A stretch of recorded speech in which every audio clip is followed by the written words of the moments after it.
Why, hello. Did you come to the conclusion that you're trans and then start doubting yourself, so you went down a research rabbit hole to figure out if you're trans or not? Well, I've been there. And don't worry, it's okay. Because here's the thing. There is no right or wrong answer here. If you thought you were trans and then realized you're not, that's fine. Or if you are trans and you just keep having doubts because of anxiety or OCD or just a general fear, then that's also not abnormal. Like I said, I've had that too, and so have quite a few other trans people. It's kind of hard not to question whether or not you're right when, if you spent the majority of your life being told that you're one thing and then you find out, oh, you don't actually have to be that thing, you might actually be something else. Of course you're going to be very confused. And at the beginning, it's often quite a scary thing to realize that you might be something else, but to be perceived the way you want to be perceived, that requires change and transition, and you don't know how to go about that, and you don't know if that's a commitment you're ready to make yet. But that process is not something that has to happen in a timely manner. It doesn't have to happen at all if you're never ready for that. That's fine too, as long as you're comfortable. That's what's important. My point being is that despite the inevitable confusion that comes with just existing, you're going to be fine no matter what, because whatever answer you come to is a valid one. And if you change your mind, that's also valid. In case you were unaware, your life belongs to you. You can make as many choices as you need to feel comfortable throughout your life. Changing your appearance from one typical gender presentation to another is a slow process, and there's plenty of opportunities to reevaluate what you want. And if you have surgeries or start taking HRT and then at some point down the line you go, actually no, I think I want to go back the other direction, you're allowed to turn around. It's not a one-way street. It might feel like a one-way street, but in reality, you just have to find a new path to get to the placement that you want. You won't necessarily be able to walk backwards down the path that you were just going down. You'll probably have to find a new direction to get you back to where you started. But there's a high chance that along that journey, you might find a new destination that you're happier with resting at, rather than the one that you were aiming for. And it won't be your final one, because there's no such thing as a final destination in life, except for, death. But anyway, we are all constantly changing, regardless of who you are. We don't stop changing until the day that we inevitably pass on. We're all constantly moving in various directions, finding new destinations, but we never stay there forever. We do eventually have to move to the next one. Speaking of moving on, let's change the conversation up a little bit. You're probably here, assumingly, because you thought you were trans and now you're questioning that. Maybe you already started your transition and now you're wondering if you're wrong. So let's walk through a few things, but keep in mind that these prompts are not going to disclose what responses are most likely going to point towards being trans or not. I'm not going to say that if you're thinking this, it probably means that you are or aren't trans, because that's not up to me. These prompts are just things for you to reflect on, and that reflection is what's going to help you figure out yourself a little bit better. Nobody can actually tell you who you are. That is something that you kind of have to find,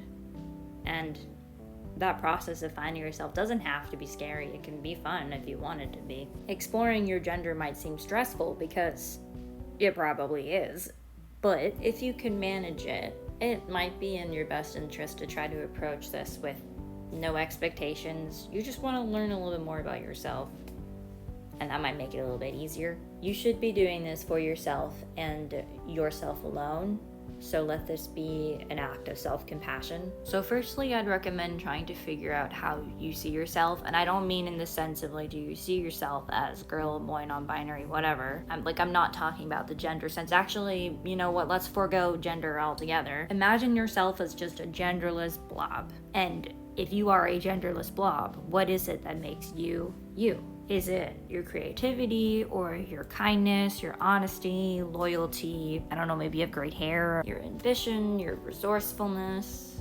resilience. And then there might be more secondary things like the sport that you play or type of music that you like. You can write this down if you'd like, or just keep it in your brain, whatever's easier. And make sure you're also including things that you definitely know about yourself, even if other people don't see that. Like maybe you spend months planning getting a birthday gift for somebody, or maybe you have like a secret hobby of like building miniature books out of clay. Like, who is this person? Who is you? Who are you? How you grammar? I know grammar, I'm a writer. So you see this person, this blob of wonderfulness?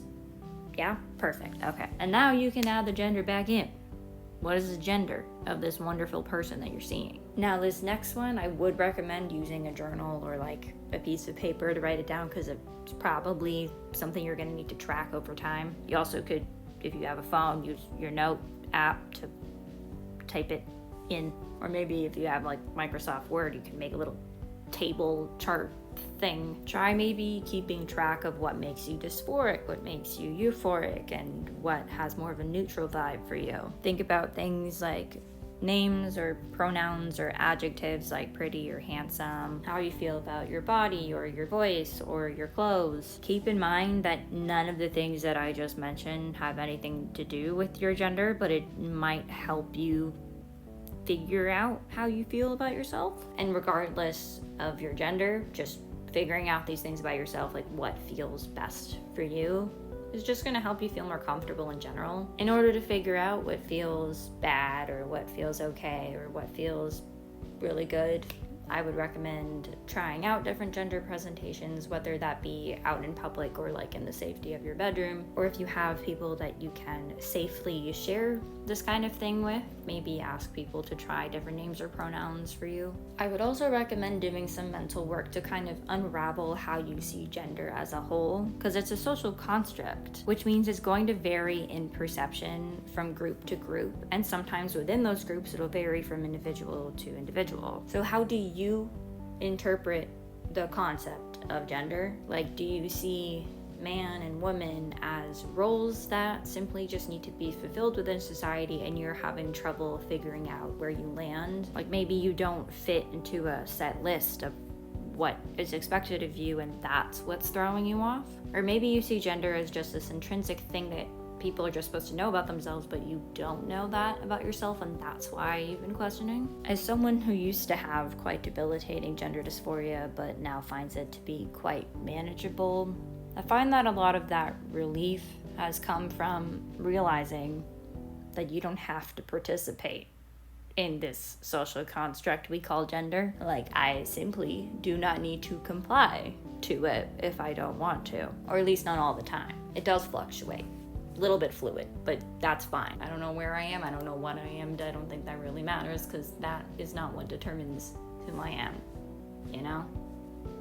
Okay. There are also some smaller things that you can do that might take a little bit less thought, such as meditation. There are plenty of guided meditations that you can find for free online, and often they're going to expect you to envision yourself. You know, it's an option. I mentioned this earlier, but talking to a trusted person, someone you feel safe talking to about this, about what you're questioning, because sometimes just having a conversation with a real live human being instead of just someone on the internet, that can be quite helpful. If you have access to therapy or counseling, either through your school or through a local community program, that's also a great option, because therapists are trained professionals. I am not a trained professional, in case that wasn't obvious. One of my favorite things to help me through my questioning period when I was younger was drawing myself as different genders and writing about myself as different genders, or just writing about characters in general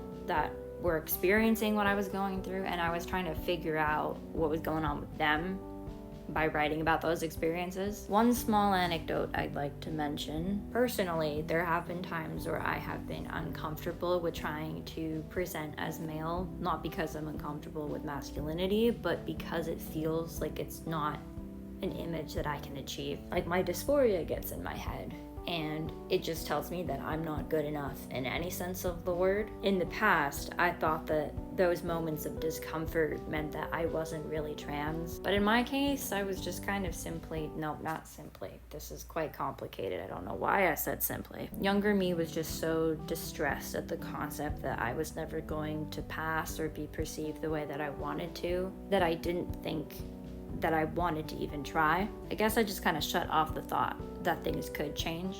Not really sure. Obviously, now I'm a lot more comfortable with myself, not just in the gender sense, but just in general. All that to say, it's not only valuable to unpack what you're feeling, but also why you're feeling those feelings. I don't have much other advice to give, but I will remind you once again, it's okay to be unsure about what's going on. It's okay if you aren't trans, and it's okay if you are. As long as you're comfortable with who you are, that's what's important. I wish you the best on your journey. I wish I could help more, but yes, you are very loved, and I hope you know that. All right. Goodbye.